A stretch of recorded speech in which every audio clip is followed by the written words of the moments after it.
today going to tell about the English grammar. That's the if you in Kannada student, I will tell you in Kannada. ನೀವು ಯಾವಾಗಲೂ English ಬರೆಯಲು ಪ್ರಯತ್ನ ಪಡ್ತೀರಿ. ಹೆಂಗಂದ್ರೆ English ಅನ್ನೋದು ಒಂದು ಏನಂತರ ಕಡಲೆ ಇದ್ದಾಗ, ಯಾವುದು ಕಬ್ಬಿಣದ ಕಡಲೆ ಇದ್ದಾಗ. ಅದೇನಪ್ಪಾ ಅಂದ್ರೆ ಯಾವಾಗ ನೀವು ಇಂಗ್ಲಿಷ್ ಅನ್ನು ಕನ್ನಡದಲ್ಲಿ ತಿಳ್ಕೊಂಡು ಬರಿಬೇಕಾದ್ರೆ ನಿಮ್ಗೆ ಸೆಂಟೆನ್ಸ್ ಮಾಡಕ್ ಬರಲ್ಲ. You how to make sentence in English. ಅದ್ರ ಸಲುವಾಗಿ ನಿಮಗೊಂದು ಸಣ್ಣದ ಒಂದು ಉಪಯೋಗ ಮುಖಾಂತರ ಒಂದು ಗ್ರಾಮರ್ದಲ್ಲಿ ಬರುವಂತ ಶಬ್ದ ಹೇಗೆ ಯೂಸ್ ಮಾಡಬೇಕು ಅನ್ನೋ ಬಗ್ಗೆ ನಿಮ್ಗೆ ಹೇಳ್ಕೊಡ್ತೀನಿ. ಯಾಕಂದ್ರೆ ಒಂದು ಸೆಂಟೆನ್ಸ್ ಅವ್ರೇನ್ ಕೇಳ್ತಾರೆ ಕ್ವಶನ್ ಅಂದ್ರೆ, if you write in one word or one sentence ಅಂತ, ಅಂದ್ರೆ ನೀವು ಒಂದು ಶಬ್ದದಲ್ಲಿ ಬರ್ರಿ ಅಥವಾ ಒಂದು ವಾಕ್ಯದಲ್ಲಿ ಬರ್ರಿ ಅಂತ ಅಂದಿರ್ತಾರೆ. ನಿಮ್ಗೆ ಏನಂತ ಸೆಂಟೆನ್ಸ್ ಮಾಡಕ್ ಬರಲ್ಲ ಆ ಟೈಮಿಗೆ. ಆ ಸೆಂಟೆನ್ಸ್ ಮಾಡಕ್ ಬರೋದಾಗ ಏನ್ ಮೊದಲು ನೀವು ಕಲಿಬೇಕಾಗಿದೆ. ಸೆಂಟೆನ್ಸ್ ಮಾಡಕ್ ಬರೋದಾಗ ಕಲಿಯೋದು ಏನಂದ್ರೆ, ಫಸ್ಟಿಗೆ ಒಂದು ಚಾರ್ಟ್ ತಗೋಬೇಕು. ಚಾರ್ಟ್ ಗ್ರಾಮರ್ದಲ್ಲಿ ಹೇಗೆ ನಿಮ್ ಫಾರ್ಮುಲಾ ಇರುತ್ತೆ ಇಂಗ್ಲಿಷ್ ನಲ್ಲಿ, ಇದು ಗಣಿತದಲ್ಲಿ ಹೇಗೆ ಫಾರ್ಮುಲಾ ಇರ್ತದ, ಇಂಗ್ಲಿಷ್ ನಲ್ಲಿ ಒಂದು ಗ್ರಾಮರ್ ಫಾರ್ಮುಲಾ. ಅದೇನಪ್ಪಾ ಅಂದ್ರೆ ಫಸ್ಟಿಗೆ ಸಿಂಗ್ಯುಲರ್. ಸಿಂಗ್ಯುಲರ್ ಅಂದ್ರೆ ಏನು?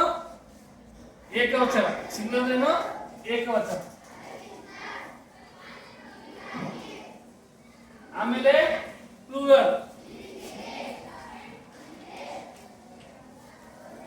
ಪ್ಲೂರಲ್ ಅಂದ್ರೆ ಬಹುವಚನ.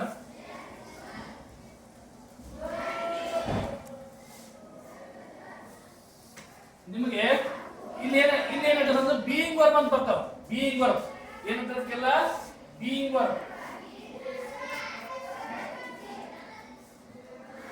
ಬೀಯಿಂಗ್ ವರ್ಬ್ ಯಾವ್ದು ಮೊದಲು ನಿಮ್ಗೆ ಗೊತ್ತಿರ್ಬೇಕು. ಬೀಯಿಂಗ್ ವರ್ಬ್ ಅಂದ್ರೆ ಯಾವ ಬೀಯಿಂಗ್ ವರ್ಬ್ ಅಂತ ಮೊದಲು ಗೊತ್ತಿರ್ಬೇಕು. ಬೀಯಿಂಗ್ ವರ್ಬ್ ಅಂದ್ರೆ am, is, are. Am, is, are being verb.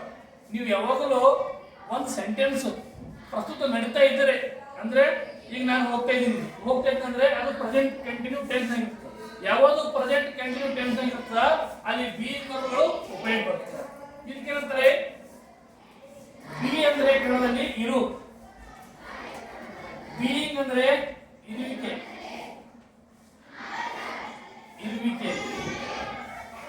ಇದನ್ನು ಯಾವ ರೀತಿಯಾಗಿ ನಾವು ಸೆಂಟೆನ್ಸ್ ಅಲ್ಲಿ ಮಾಡಬೇಕಂತ ನಿಮ್ಗೆ ಹೇಳ್ಬೋದು.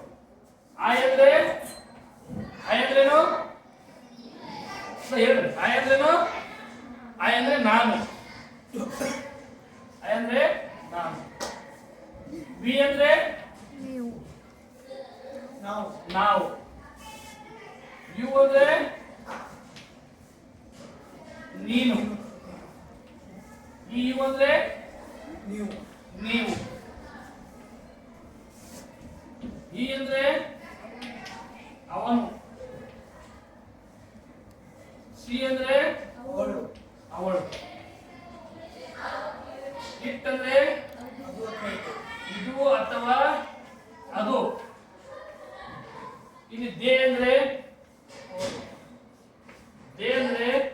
ಅವುಗಳು. ಎಲ್ಲ ಇಂಗ್ಲಿಷ್ ನಲ್ಲಿರುವಂತ ಅರ್ಥಗಳು. ಅದಕ್ಕೆ ಏನಂತ ನಿಮಗೊಂದು ಉದಾಹರಣೆ ಹೇಳ್ತೀನಿ. ಏನಪ್ಪ ಉದಾಹರಣೆ ಅಂದ್ರೆ, ನೀವು ಎಲ್ಲೇನೋ ಗಾರ್ಡನ್ ಹೋಗಿರ್ತೀವಿ, ಯಾವ್ದು ಸಿಟಿಯಲ್ಲಿ ಯಾವ್ದು ಗಾರ್ಡನ್ ಹೋದಾಗ ಅಲ್ಲಿ ಒಂದು ಡಬ್ಬಿ ಇರ್ತದೆ, ಬಾಕ್ಸ್.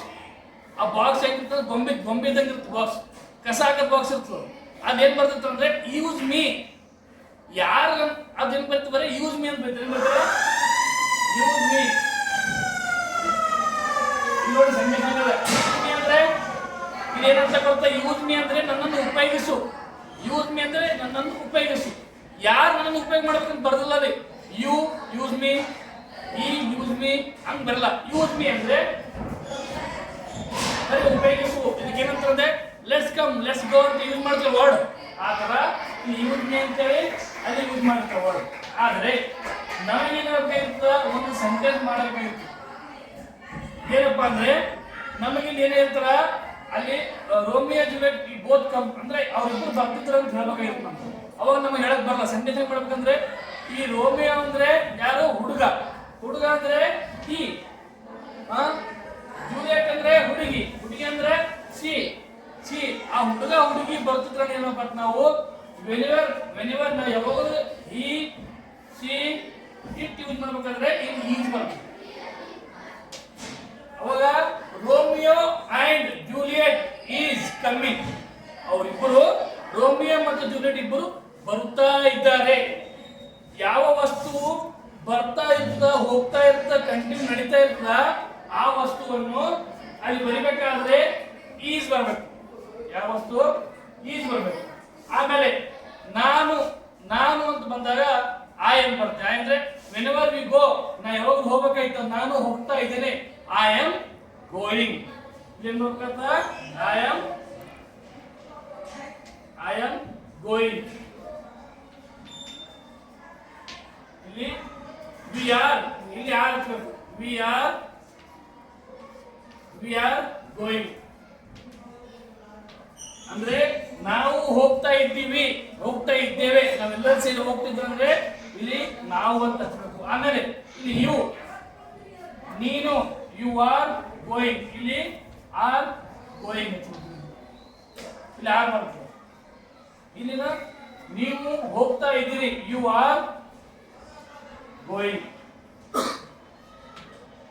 ಯಾರು ಹೋಗ್ತಾ ಇರ್ತಾರ, ಬರ್ತಾ ಇರ್ತಾರ, ಯಾವುದು ವಸ್ತು ಕಂಟಿನ್ಯೂ ನಡೆದಿರ್ತದ, ಯಾವುದು ಕಂಟಿನ್ಯೂ ನಡೆದಿರ್ತದಕ್ಕೆಲ್ಲ ಏನಂತಾರ ಆಮ್, ಈಸ್, ಆರ್ ಅನ್ನು ಅಂದ್ರೆ ಬೀಯಿಂಗ್ ವರ್ಬ್ ಅನ್ನು ಉಪಯೋಗ ಮಾಡಿ ಬರಿಬೇಕು.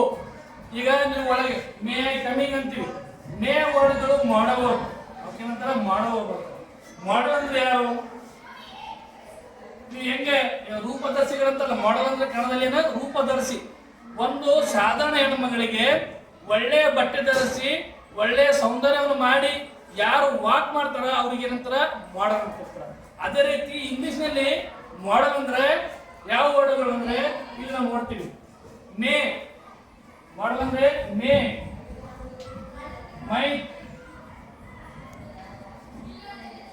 ಶುಡ್, ವುಡ್, ಇವೆಲ್ಲ ಇನ್ನಿತರ ಒಳಗೆ ನೋಡ್ತೀವಿ. ಇದು ಆಮೇಲೆ ಇದು ಮಾಡಲ್ ಬಗ್ಗೆನೇ ಒಂದು ಚರ್ಚೆ ಮಾಡುವಂತೆ. ಈಗ ನಾವು ಚರ್ಚೆ ಮಾಡೋ ವಿಷಯ ಅಂದ್ರೆ ಬೀಯಿಂಗ್ ವರ್ಡ್ಗಳು. ಯಾವ ವರ್ಡ್ಗಳು ಬೀಯಿಂಗ್ ವರ್ಡ್ ಅಂದ್ರೆ ಯಾವ ನಾವು ಶಬ್ದವನ್ನು ವರ್ತಮಾನ ಕಾಲದಲ್ಲಿ, ಪ್ರೆಸೆಂಟ್ ಕಾಲದಲ್ಲಿ ಹೋಗ್ತಾ ಇದ್ದೀವಿ, ಬರ್ತಾ ಇದ್ದೀವಿ, ಏನಾದ್ರು ಕೆಲಸ ಮಾಡ್ತಾ ಇದ್ದೀವಿ ಅಂದ್ರೆ ಅಂಥವು ಶಬ್ದಗಳನ್ನು ಹೇಳಬೇಕಾದ್ರೆ, ಬರಿಬೇಕಾದ್ರೆ ಆ ಸಮಯದಲ್ಲಿ ನಾವು ಆಮ್, ಈ, ಆರ್ ಇದನ್ನು ಉಪಯೋಗ ಮಾಡಬೇಕು. ಅದರಲ್ಲಿ ಆಯ್ ನಾನು ಸಿಂಗ್ಲರ್, ಎಲ್ಲಿ ಸಿಂಗಲ್ ಅಲ್ಲಿ ಆಯ್ ಬರ್ತದೆ, ಅಲ್ಲಿ ಆಯ್ ಬಂದಾಗ ಅಲ್ಲಿ ಆಮ್ ಹಚ್ಚಬೇಕು. ಮತ್ತೆ ಆಮೇಲೆ ವಿ, ಎಲ್ಲಿ ವಿ ಬರ್ತದೆ ಅಲ್ಲಿ ಆರ್ ಬರ್ತದೆ, ಅಲ್ಲಿ ಗೋಯಿಂಗ್ ಬರ್ತದೆ. ಯಾಕಂದ್ರೆ ವಿ ಆರ್ ಗೋಯಿಂಗ್, ನಾವು ಯಾವಾಗ ಹೋಗ್ತಾ ಇರ್ತೀವಿ ಆ ಪ್ರೆಸೆಂಟ್ ಕಂಟಿನ್ಯೂ ಟೆನ್ಸ್ ಇರ್ತದೆ. ಪ್ರೆಸೆಂಟ್ ಕಂಟಿನ್ಯೂ ಟೆನ್ಸ್ ಅಂತ ಬಂದಾಗ ನಮಗೆ ಇಲ್ಲಿ ಆರ್ ಹಚ್ಚಬೇಕು. ಅದಕ್ಕೆ ನಾವು ಏನಂತೀವಿ, ಅದು ಬಿ ಅಂದ್ರೆ ಇರುವಿಕೆ ತೋರಿಸ್ತದೆ, ಒಳಗೆ ಆದ ಕೆಲಸ ಮಾಡೋದಂತ. ಆಕ್ಷನ್, ಆಕ್ಷನ್ ಅಂತೀವಲ್ಲ, ಆಕ್ಷನ್ ಅಂತೀವಲ್ಲ, ಆಕ್ಷನ್ ಅಂದ್ರೆ ಕೆಲಸ, ಕಾರ್ಯ ಯಾವ್ದು ನಡಿಬೇಕಾದ್ರೆ ಆಕ್ಷನ್ ಅಂತೀವಿ. ಯಾವಾಗ ವರ್ಡ್ ತೋರಿಸ್ತದೆ ಆಕ್ಷನ್ ಅಂದ್ರೆ ಈ ಬೀಯಿಂಗ್ ವರ್ಬ್ ತೋರಿಸ್ತದೆ.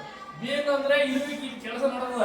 ಈಗ ಸರ್ ಪಾಠ ಮಾಡಾಕ್ತಾರೆ ಅಂತ ಹೇಳ್ಬೇಕಾದ್ರೆ he is teaching, ಟೀಚರ್ ಪಾಠ ಮಾಡಕ್ಕೆ ಅಂದ್ರೆ ಈಗ ಪ್ರಾಧ್ಯಾಪಕರಿಗೆ ಪಾಠ ಮಾಡೋದಂದ್ರೆ she is teaching political science or he is teaching political science.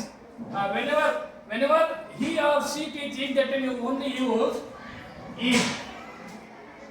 If you are singular, that time you use am. If you both are coming, your friends with you, that time you use or. If come with your group, that time you use they are. ಯಾವಾಗಲೂ ಒಬ್ಬರ ಅಂದ್ರೆ ಒಬ್ಬನಾಗಿ ಬಂದ್ರೆ ಅಥವಾ ಏಕದಲ್ಲಿ ಬಂದ್ರೆ ಅವಾಗ ನೀವು am use ಮಾಡಬೇಕು. ಬಹಳ ಜನ ಅಂದ್ರೆ ಒಬ್ಬರಿಗಿಂತ ಇಬ್ಬರಿಗಿಂತ ಒಂದಕ್ಕಿಂತ ಹೆಚ್ಚಿಗಿದ್ರೆ ಅವಾಗ ಆರ್ ಯೂಸ್ ಮಾಡಬೇಕು. ಆಮೇಲೆ ಇಲ್ಲಿ ಸಿಂಗಲ್ ಕೂಡ ಏನಾಗ್ತದೆ ಇಲ್ಲಿ ನೋಡಿ, ನೀವು ಕೇಳಬಹುದು ಇಲ್ಲಿ ನೀವು ಬಂದ್ರೆ ನೀವು ಬಂದ್ರೆ ಇದಕ್ಕೆ ಯಾಕೆ ಆರ್ ಬಂದು, ಇದಕ್ಕೆ ಯಾಕೆ ಆರ್ ಬಂದು. ನಾವು ನಮಗೆ ಹೇಳ್ಬೇಕಾದ್ರೆ ಒಬ್ಬನಿಗಿಂತ ಯಾರು ಹೆಚ್ಚಿಗಿರ್ತಾರ ಅವ್ರು ಯು ಅಂತ ಕೇಳ್ತೀವಿ. ಈಗ ಇಷ್ಟು ಮಂದಿ ಕುಂತಿರ್ತೀರಿ, ನನಗೆ ಯಾರನ್ನ ಒಬ್ರು ಕರಿಬೇಕಾದ್ರೆ ಯು ಅಂದ್ರೆ ನಾ ಯಾರಿಗೆ ಬಟ್ ಮಾಡಿ ತೋರಿಸ್ತೀನಿ ಅಷ್ಟೇ ಬರ್ತಾರೆ. ಯು ಆಲ್ ಅಂದ್ರೆ ನೀವೆಲ್ಲರೂ ಬರ್ತೀರಿ. ಆ ರೀತಿ ಇಂಗ್ಲಿಷ್ನಾಗ ಏನಂದ್ರೆ ಯು ಎರಡು ರೀತಿಯಲ್ಲಿ ಬಳಕೆ ಮಾಡ್ಬೋದು. ಇಂಗ್ಲಿಷ್ನಲ್ಲಿ ನೋಡಿ, ಕನ್ನಡದಲ್ಲಿ ಹೇಗಿದೆ ಅಂದ್ರೆ ನೀನು ಅಂತ ಹೇಳ್ತೀವಿ, ಇಂಗ್ಲಿಷ್ನಲ್ಲಿ ನೀನು ಅಂತ ವರ್ಡ್ ಬರಲ್ಲ, ನೀವು ಅಂತ ಯೂಸ್ ಮಾಡ್ತೀವಿ. ಇಂಗ್ಲಿಷ್ನಲ್ಲಿ ನೀವುಗೆ ವರ್ಡ್ ಅನ್ನು ಇವನೇ ಬರ್ತದ, ನೀನು ವರ್ಡ್ ಅನ್ನು ಈ ಇವನೇ ಬರ್ತದೆ. ಯಾಕಂದ್ರೆ ಇಂಗ್ಲಿಷಲ್ಲಿ ಇವನೇ ಒಂದೇ ವರ್ಡ್. ನೀವು, ನೀನು, ನೀನೆ ಎಲ್ಲ ಶಬ್ದಗಳಿಗೆ ಒಂದೇ ವರ್ಡ್ ಬರ್ತದ, ಯು ಬರ್ತದೆ. ಈ ರೀತಿಯಾಗಿ ಬರೋದ್ರಿಂದಾಗಿ ನಮಗೆ ಇಲ್ಲಿ ಏನೋ ಯೂಸ್ ಮಾಡ್ತಾರೆ, ಆರ್ ಅಂತೇಳಿ ವರ್ಡ್ ಯೂಸ್ ಮಾಡ್ತಾರೆ. ಈ ರೀತಿಯಾಗಿ ವರ್ಡ್ ಯೂಸ್ ಮಾಡೋದ್ರಿಂದಾಗಿ ನಮ್ಮ ಗ್ರಾಮದಲ್ಲಿ ಏನಾಗ್ತದ ಕ್ಲೋಸ್ ಬರ್ತದೆ. ಯಾವಾಗಲೂ ನೀವು ಒಂದು ಪೋಯಮ್ ಓದಕ್ಕಿದ್ರೆ ಅದರಲ್ಲಿ ಪ್ರೆಸೆಂಟ್ ಟೆನ್ಸ್ ಬರಲ್ಲ, ಪಾಸ್ಟ್ ಟೆನ್ಸ್ ಬರ್ತದೆ. ಆಮೇಲೆ ಒಂದು ಕಥೆ ಹೇಳ್ಬೇಕಾದ್ರೆ ಅವು ಬರ್ತದೆ. ಇನ್ನೊಂದು ಬೀಯಿಂಗ್ ವರ್ಡ್ಗಳು ಬರ್ತವೆ.